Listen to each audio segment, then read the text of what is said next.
The moving truck pulled away with a diesel rumble that seemed obscenely loud against the pristine silence of Willow Creek.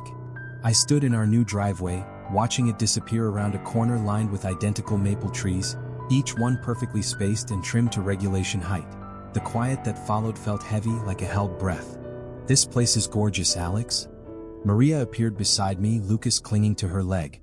Our 8-year-old son peered out at the neighborhood with wide, uncertain eyes. "Look at those lawns. They're like green carpet." She was right. Every yard was immaculate. Not a dandelion in sight. Not a single blade of grass out of place. The houses stood in perfect rows, each one a subtle variation of the same theme: colonial revival with shutters, wraparound porches, and those little decorative details that screamed premium suburban living. It was everything we'd wanted when we fled the cramped apartment in Columbus. Space, safety, a place where Lucas could ride his bike without me holding my breath. "The realtor wasn't kidding about the HOA standards," I said, hefting a box marked "Kitchen Fragile." "I've never seen lawns this perfect." "Daddy, why do all the houses look the same?"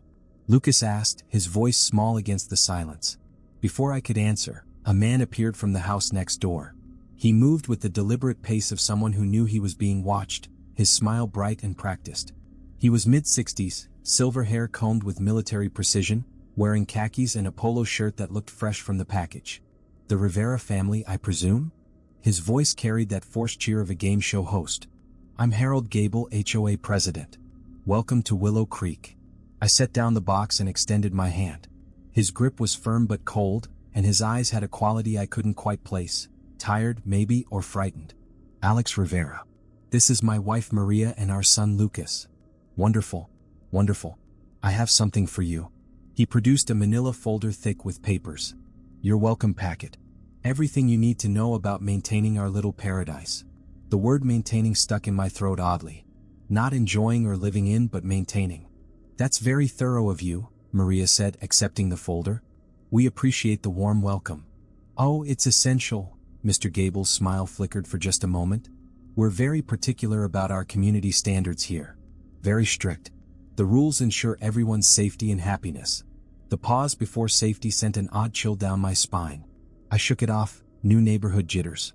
That was all. "I'm sure we'll fit right in," I said. "We're not the type to rock the boat." "Excellent. Do read through everything tonight. Familiarize yourselves with the guidelines. They're not suggestions. You understand? They're requirements." His eyes held mine with uncomfortable intensity. Compliance is crucial for everyone's well-being. Lucas pressed closer to Maria's leg. "Of course," she said. "We want to be good neighbors." "I'm certain you do." Mr. Gable glanced at his watch. "Well, I'll let you get settled. Remember, read everything. Follow everything. We've worked very hard to keep Willow Creek exactly as it should be." He walked back to his house with that same measured pace, never hurrying, never casual. At his front door, he turned and watched us for a long moment before disappearing inside. "Intense guy," I muttered, picking up the box again. "He seems concerned about something," Maria said, flipping through the packet. "Look at all this. There must be 30 pages here. 30 pages of how to be a proper suburban citizen, I'm sure. Come on, let's get unpacked before dinner." The house smelled of fresh paint and new carpet. It was beautiful. Perfect. Maybe even too perfect. I pushed the thought away and focused on the practical matters. While Maria started on the kitchen, I tackled the living room. Lucas found his box of toys and spread them across the pristine carpet, finally bringing some lived-in chaos to the sterile perfection. It wasn't until after dinner that we settled down to read through Mr. Gable's packet. The cover page bore the Willow Creek logo, a stylized willow tree with drooping branches that looked almost like reaching arms. "Wow," Maria said, flipping through pages of regulations. "They really don't mess around. Look at this. Lawn maintenance standards, approved exterior color schemes. There's even a section on acceptable mailbox designs." She turned the page. "And here are the special community guidelines." We read them together and I had to laugh. Willow Creek Community Guidelines, Mandatory Compliance. Rule 1. All decorative lawn gnomes must face west at all times. Rule 2. Do not answer your door to anyone wearing yellow clothing between sunset and sunrise. Rule 3. All garage doors must be closed by 6:01 p.m. daily. No exceptions. Rule 4. Do not discard any food waste or organic material outside your designated waste container after sunset. "Are they serious?" Maria giggled. "Lawn gnomes must face west? What is this? Some kind of feng shui thing? And what's with the yellow clothing rule? Lucas looked up from his coloring book. What's a lawn gnome? That little guy by our front door, Maria explained. The one with the fishing pole. Oh. Lucas went back to his drawing. I turned him around today. He was staring at my window. Maria and I exchanged glances. You turned him around? Yeah. After dinner, he was staring at me, so I went outside and made him look the other way. I felt a strange prickle of unease. Which way was he facing now? Toward the street. Neither direction was west. According to the rules, we were already in violation. Well, I said, trying to keep my voice light. I guess we'd better go fix that. Don't want to get in trouble with the HOA on our first day. But when I opened the front door, the gnome was gone. I blinked, certain I'd made a mistake. But no, the spot where the gnome had sat was empty, leaving only a small circular impression in the mulch. That's weird, Maria said, peering around me. Where could it have gone? I stepped onto the porch, scanning the front yard. There, 20 feet away, near the edge of our property line, the gnome sat in a patch of decorative grass. It faced due west, its painted smile bright under the street lamp. How did it get over there? Maria whispered. Someone moved it, I said, though the explanation felt hollow. Maybe Mr. Gable or another neighbor, making sure we followed the rules without asking. That's pretty presumptuous. I walked over and examined the gnome. It sat perfectly upright, with no disturbed earth around it, as if it had simply materialized in that spot. The thought of Gable sneaking around our property was invasive, but the alternative, that the gnome had moved itself, was absurd. Let's just leave it, I said, suddenly eager to get back inside. It's facing west like it's supposed to. Problem solved. We spent the rest of the evening settling in. It wasn't until much later, after Maria and Lucas were asleep, that I heard the sound. A soft tap against our bedroom window. I lay still, listening. It came again, deliberate, rhythmic. Tap, tap, tap. I slipped from bed and padded to the window. I pulled back the curtain just enough to peer outside. A figure stood on our sidewalk, motionless under the street lamp's glow. They wore a bright yellow raincoat, the hood pulled up, casting their face in deep shadow. They faced our house directly, arms hanging at their sides. Rule 2. Do not answer your door to anyone wearing yellow clothing between sunset and sunrise. My heart hammered against my ribs. I couldn't move. The figure's perfect stillness held me frozen. I blinked, and in that instant, a horrible certainty crept into my mind. The figure wasn't breathing. Their chest didn't rise and fall. They stood with the terrible stillness of something that had never been alive. When I opened my eyes, they were still there, still watching, still waiting. I woke to sunlight streaming through the bedroom curtains and the distant sound of a lawnmower. The figure in yellow was gone. I told myself it was a bad dream, but sleep was impossible now. I went downstairs. Maria was in the kitchen making pancakes. Lucas was hunched over his coloring book. Lucas had a rough night. Bad dreams? Maria said. What kind of dreams, buddy? Lucas didn't look up. The garden men were in my room. Garden men? Maria asked, pulling him into her lap. The little men from outside, Lucas explained. They were standing by my bed watching me sleep. They had teeth. He held up his drawing. It showed our house, but the front yard was crowded with small, dark figures. Each one had been colored black with savage strokes, and each had a white mouth full of jagged teeth. They surrounded the house like a besieging army. The gnome was still in its spot, facing west, but something nagged at me. Hadn't the gnome been closer to the house yesterday? I walked over and examined it. Looked the same. Same red cap, same blue vest, same fishing pole. Its painted smile seemed a little too wide in the morning light. I decided to explore the neighborhood. I walked down Maple Street, noting how every house maintained the same immaculate standards. I introduced myself to a neighbor, Susan Chin. Beautiful flowers, I said. The HOA must be pretty active. Her smile was bright but didn't reach her eyes. Oh yes, very active. Mr. Gable makes sure everyone follows the guidelines. Speaking of which, I ventured, I had a question about some of the rules. The ones about lawn gnomes and garage doors. They seem a little unusual. The watering can slip from Susan's hands, hitting the ground with a metallic clang. The rules? Her voice was barely a whisper. Oh no, please tell me you didn't break any of them. Her friendly mask had completely fallen away, revealing raw terror. Her eyes darted toward my house, then back to my face. We don't say it. Just follow them. All of them exactly as written.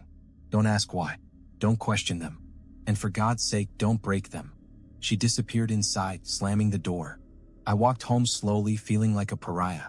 I was already breaking the unwritten rule: don't question the rules. When I got back, the front door was locked. Why was the door locked? I asked Maria. I didn't lock it, she said. I thought you did when you left. Later, Maria screamed. I ran to the kitchen, finding her standing frozen in the doorway. On our kitchen counter sat a pie. It looked homemade, flaky, golden crust, steam still rising from the lattice top. A beautiful pie that hadn't been there 5 minutes ago, and it had a single clean bite taken out of it. The missing piece was precise, as if cut with surgical instruments. Where did this come from? I whispered. I thought of the figure in yellow standing motionless on our sidewalk. I remembered Susan Chen's naked terror. I saw Lucas's drawing of the garden men with their jagged teeth. We need to follow the rules, I said quietly. Maria nodded, tears streaming down her face. Outside, I could swear I heard the sound of ceramic scraping against concrete, as if something small was moving across our driveway in the dark. We didn't sleep that night. After disposing of the impossible pie in the garbage disposal, watching it disappear in chunks down the drain like evidence of a crime, Maria and I sat at the kitchen table in silence. Every creak of the house settling made us flinch. Lucas appeared in the doorway, clutching his stuffed dinosaur. I can't sleep, he said. The scratching in the walls. It keeps moving around. I've been hearing it too. A dry, scraping sound that seemed to follow us from room to room, but I'd convinced myself it was pipes settling. Lucas looked at me with the skeptical expression only children can manage. Houses don't scratch, Daddy. The next day, Maria refused to leave Lucas alone. This isn't going away, Alex. Whatever this is, it's getting worse. I decided to research. I set up my laptop and began searching. My search led me to an archived newspaper article from 1987 mentioning the purchase of the former Whisper Creek Asylum property for residential development. The report noted unusual subsurface conditions requiring extensive excavation. I pulled up the county surveyor's public blueprints for our address. What I saw made my blood turn cold. The current basement layout didn't match the original construction plans. The house had a much more complex substructure. Additional rooms, corridors, and what looked like access points to some kind of tunnel system. Someone had modified the plans after approval. Someone had built something that wasn't supposed to be there. Maria, come look at this, I called out. She appeared beside me. There's a whole extra section, she said.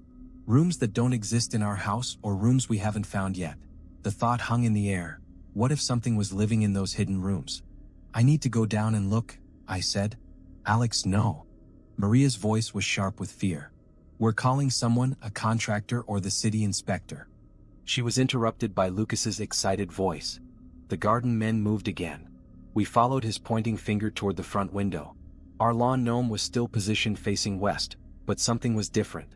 Clustered at the top of the stairs, where there had been nothing before, were 4 ceramic gnomes, identical to our lawn gnome. They sat in a perfect semicircle on the upstairs landing, all facing down toward where we stood. How did they get up there? Maria whispered. We'd never brought any decorations upstairs.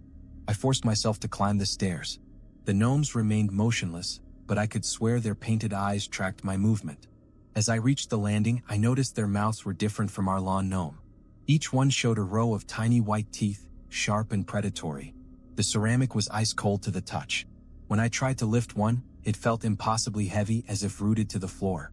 We need to get out of here, Maria called from below. But as I turned to go back downstairs, I heard it. A faint scraping sound from somewhere deeper in the house. Not in the walls this time, but below us, in the basement. I'm going to talk to Gable, I said, descending the stairs quickly. He's the one who gave us those rules. He knows what's happening. I walked to Harold Gable's house. After a long moment, the door opened. Mr. Gable looked haggard and decades older than he had 3 days ago. You broke them, didn't you? He said, collapsing into an armchair. The rules, all of them. We didn't know. It doesn't matter if you knew, he said, his voice cracked with exhaustion. The covenant doesn't care about intentions, only actions. What covenant? What are you talking about? The house fought us every step of the way. The hallway stretched as we ran, elongating like a funhouse corridor. The gnomes skittered along the walls and ceiling, their ceramic bodies clicking against each other as they poured around us like a tide. Behind us, the roaring grew louder. It was the sound of earth being torn apart, of concrete cracking, of something ancient and terrible finally breaking free from its underground prison. The floor shook beneath our feet and the lights flickered and went out. We ran in darkness, guided only by the faint glow of street lamps filtering through windows that seemed impossibly far away. The kitchen door. Maria screamed. But when we reached the kitchen, the figure in the yellow raincoat stood blocking the doorway, her hood pulled low. "She wants to stay," Lucas whispered, his voice small. "Move," I yelled, grabbing a kitchen chair and swinging it at her. The chair passed through her as if she were made of mist, but the impact, the disruption, seemed to stagger her slightly, enough for us to squeeze past, feeling the chill of her presence like ice against our skin. The back door was locked. I fumbled with the deadbolt, my fingers slipping on the metal that felt slick with that same dark fluid that wept from the walls. Behind us, the house groaned and shifted, reality bending under the weight of the entity's full manifestation. The lock clicked open. We burst outside into the cool night air, gasping like drowning swimmers. But we weren't safe yet. The yard around us writhed with movement. More gnomes emerged from the earth, their ceramic shells cracking to reveal something wet and organic underneath. The street was a maze of ceramic watchers, all turning their faces toward us as we ran. Their painted smiles had become something else entirely, rows of needle-sharp teeth that clicked together in anticipation. I scooped up Lucas and ran, Maria beside me, running across the perfect, pristine lawn that was now a battlefield. Windows exploded outward without sound, spraying glass that turned to black liquid before it could hit us. The front door stood open, revealing only darkness and the echo of that terrible roaring. We reached the sidewalk, then the street, but still we ran. The gnomes followed, their cracked bodies moving like spiders, all wrong angles and hungry mouths. Route 33. I panted. We need to reach the property line. We stumbled across the dividing line, the invisible boundary of the Willow Creek land grant, and collapsed onto the rough asphalt of Route 33. The gnomes stopped as if hitting an invisible wall, their fragmented ceramic bodies freezing inches from the public road. They were bound by the very rules that were meant to protect us. The entity's power, as Gable had explained, was confined to the surveyed boundaries of the former asylum grounds. I pulled Maria and Lucas close, shielding them from the horrifying sight. Behind the line, the swarm of gnomes stood motionless, a silent, ceramic army of hate. Beyond them, our beautiful, perfect colonial revival house was continuing its terrifying internal collapse. The roof began to fold inward like wet cardboard, and the sound of rending metal and snapping would fill the night. "We made it," Maria sobbed into my shoulder, the words raw with relief and exhaustion. "We're free." But freedom was a cold, immediate shock. We had nothing. The car was still parked in the garage of a property that was now a sinkhole of malevolent earth. My wallet, my ID, my phone, all were still inside. We were wearing only the clothes we'd slept in. We were literally homeless refugees, standing on the edge of a highway in the middle of the night, having just fled Ascension subdivision. I forced myself up. We need to get off the road. Now, before someone sees this, sees them. As if on cue, the single figure in the yellow raincoat appeared, standing in the depression that had been Lucas's bedroom. She was the one entity that didn't seem to care about the property line. She simply stood there, dripping, her face hidden, watching us with that unnerving, perfect stillness. We scrambled down the steep embankment beside the highway, moving away from the sight of the collapsing house and the frozen ceramic army. We walked for what felt like hours, keeping to the shadows, our pace frantic and driven by the lingering dread of the yellow figure. Lucas amazingly didn't cry. He walked silently between us, his small hand gripping Maria's. The psychological weight of seeing the monster that had been hiding in his room seemed to have replaced his childhood fear with a quiet, hollow terror. We finally reached a small, rundown convenience store about 3 miles down Route 33. It was closed, but a payphone stood outside. I had no money, but I had to try. I smashed the plastic housing and manipulated the wiring, a skill I'd learned watching YouTube videos for a rainy day. I managed to get a dial tone and called the police, whispering only that a chemical fire had caused a massive structural collapse at the Willow Creek development. I gave them our exact location and hung up. I couldn't risk telling them the truth. Within 30 minutes, the night was split by the flashing lights of an ambulance, a fire truck, and a lone police cruiser. When the police questioned us, I stuck to the script. Structural failure, possible gas leak, ran for our lives. They looked at our dirty, traumatized faces, saw the genuine shock, and mercifully didn't press too hard. The difficult part was returning to Willow Creek with the police to officially document the scene.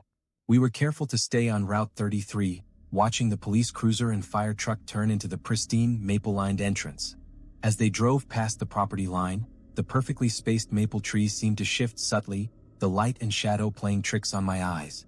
The police found nothing. Absolutely nothing.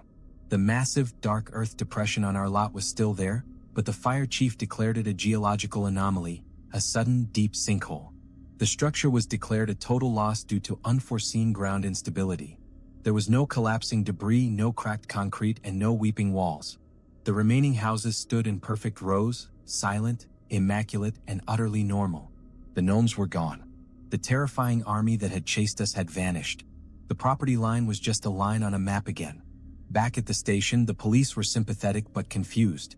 They took our statements, provided vouchers for a local shelter, and assured us they would investigate the unusual circumstances further. But their skepticism was clear. They thought we were traumatized and hallucinating. That night, Maria, Lucas, and I slept fitfully in a cot at a state-run emergency shelter. I couldn't stop looking at the corner of the room, half expecting to see a small, three-toed print in the dust or hear the dry, rhythmic scratching in the drywall. The next morning, I knew I had to go back one last time.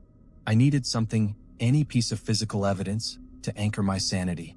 I left Maria and Lucas at the shelter and took a bus back toward Willow Creek, carrying nothing but the terrifying knowledge of the Covenant.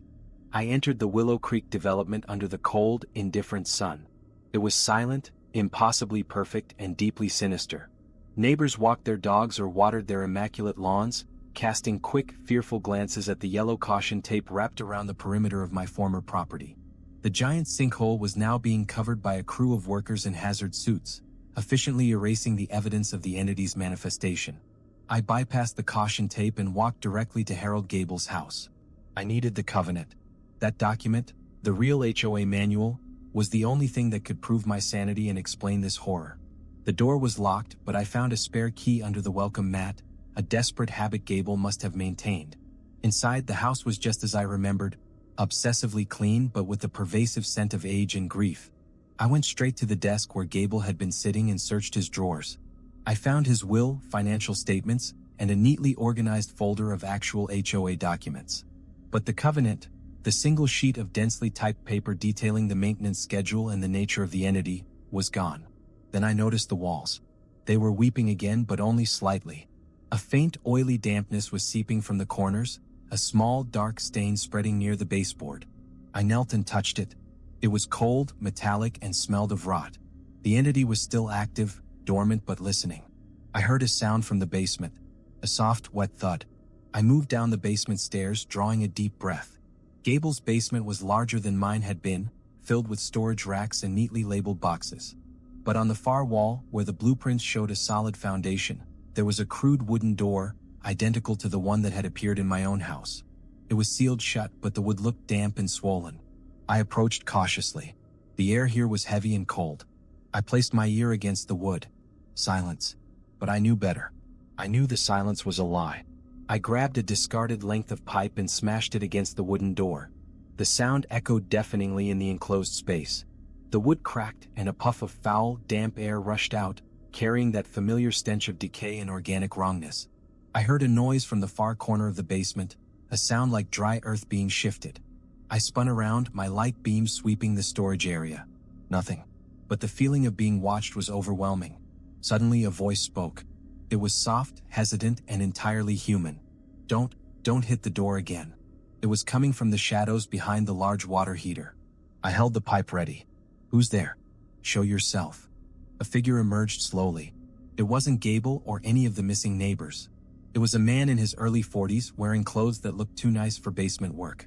He was pale, sweating, and trembling violently. He was the new HOA president. I'm Robert, he stammered. I bought Gable's house yesterday. They made me the president. I just found this down here. He pointed with a shaking hand. Tucked into the piping near the water heater was the Covenant. The single densely typed page detailing the true nature of Willow Creek. You've read it? I stated, my heart pounding. He nodded, tears pooling in his eyes. The rules, the maintenance schedule. I found this just an hour ago. I was supposed to be setting up the new lawn gnomes this morning. He gestured vaguely toward the ceiling. I think I'm supposed to be checking the perimeter tonight. We need to get out of here. Right now. You need to leave town and never look back. Robert shook his head, looking utterly defeated. I can't. My wife and kids are here. They just flew in. They're unpacking now. I can't leave them. But I can't stay. He looked at the covenant in my hand. It says the only way to contain the initial surge is to interrupt the core ritual. What core ritual? He pointed to the calendar taped next to the covenant. A date was circled in thick red marker. Tonight, 10 p.m. And written beneath it in Gable's shaky hand, the renewal. The renewal, Robert whispered, his eyes darting toward the locked wooden door in the basement wall.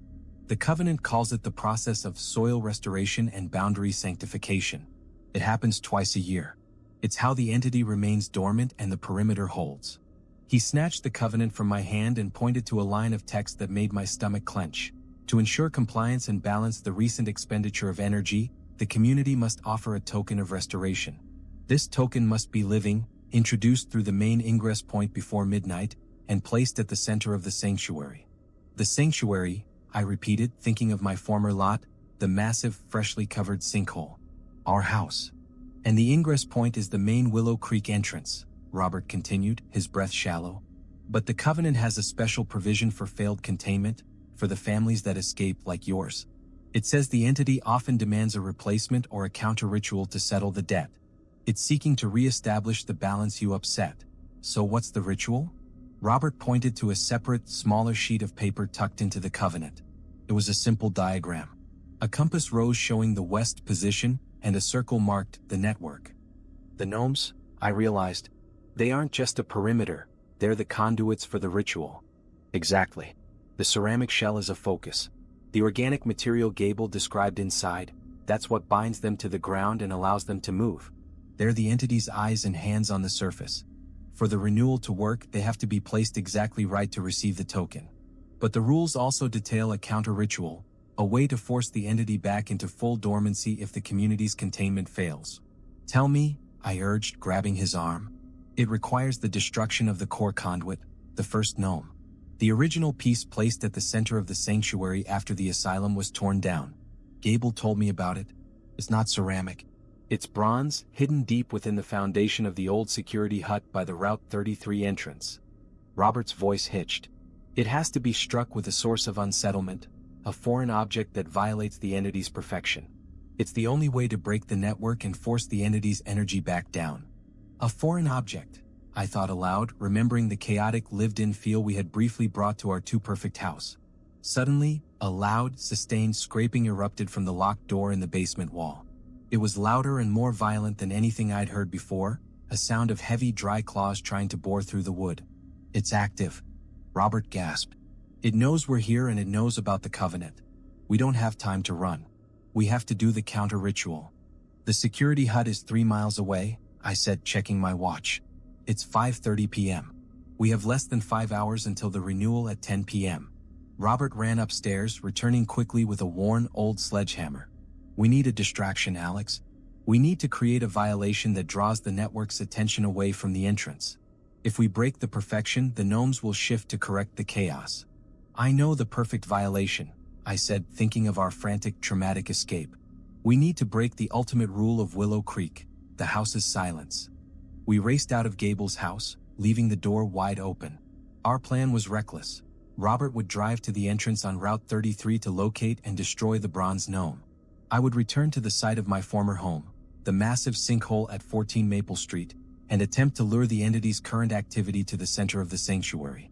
How will I know when to strike the bronze gnome? Robert asked, his hands white-knuckled on the steering wheel. The gnomes will tell you, I said, remembering their frantic movements.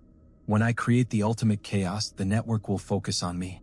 The gnomes will stop moving, and the yellow emissary will manifest at the center of the sanctuary. That's your window. The moment the network is visually focused, you strike. I grabbed the sledgehammer. And I have the foreign object.